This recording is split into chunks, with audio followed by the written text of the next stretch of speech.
Hello everyone, I'm Pomerleau. Welcome to my channel.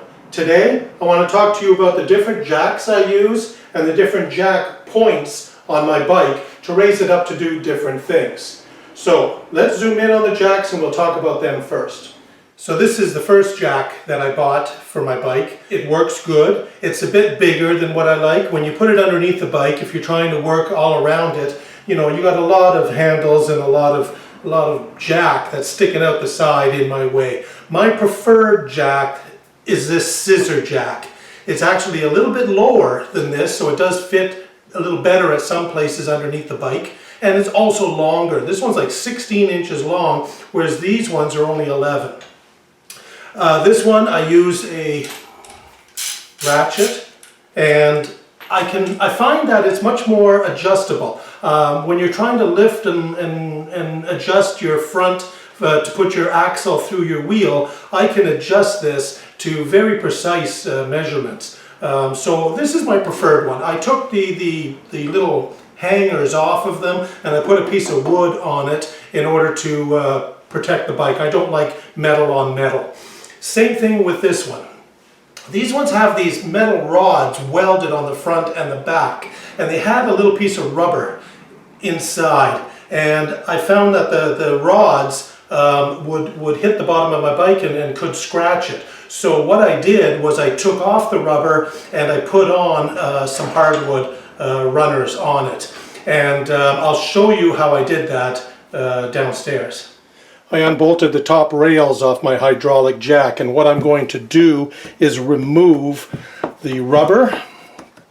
It's just held in by these little pins into the holes, and I'm going to cut a piece of wood that'll fit inside these two rods, and I'm going to just drill a hole on this side and one at this side, just two screws to go through and hold them in here.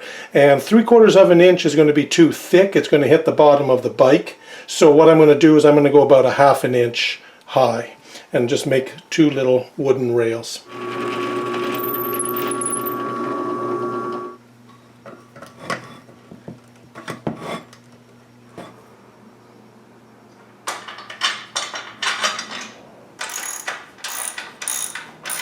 So with these hardwood runners, I found 3/4 of an inch is too thick. It won't go underneath the bike all the way when the bike is leaning on its side stand. In order to get around that, I had to put something underneath the kickstand to stand the bike up a bit. Then this, with 3/4 inch wood, went underneath. So what I did was I put 1/2 inch wood on it, and it works well. Also, I keep little blocks of wood that I can use as shims, and I'll place them wherever I need them to be in order to stabilize the bike. Starting with the hydraulic jack, I usually go from the right hand side of the bike because it has more room, and on the left the kickstand could get in the way. So if I wanted to jack up the entire bike, I will use this rail and I will place it underneath the crossover on the exhaust. There's a bracket there, and that's where I want at the back of this rail. And from the left hand side, I make sure the rail is right underneath the mount for the rear floorboard.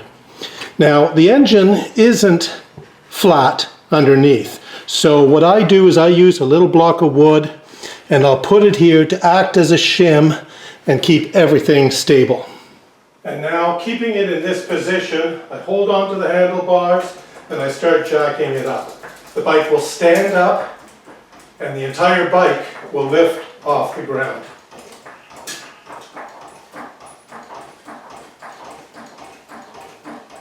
And it's nice and steady.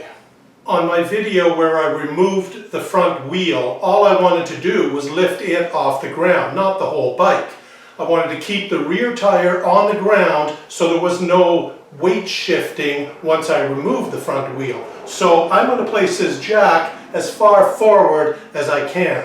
Now, I'm going to go underneath the chin, but you have to be careful because that's where your voltage regulator rectifier is. You don't want to damage it. Using the hydraulic jack this way is a little tricky, as the rails are only 11 inches long, and that's about as wide as your chin is. And as luck would have it with this jack, it lines up perfectly with this flat spot on the bracket for the floorboard. So that will make a good stabilization point. And with the jack placed in this position, once again, I hold on to the handlebars and I start jacking it up. Doesn't take long, it's stable, and as you can see, the front tire is already off the ground. As I said before, my favorite jack is the scissor jack. Much more forgiving, it's longer, a little bit wider, and not as critical about where you place it. Again, hold on to the handlebar, jack it up. There you go. It's perfect for working on your front wheel, and it's also great for doing an oil change. Keeps the bike level and plenty of room for oil changes in the back. There are many ways for lifting a motorcycle. These are the jacks that I have, and this is how I do it. Thanks very much for joining me today. Ride safe, have fun, and we'll see you next time.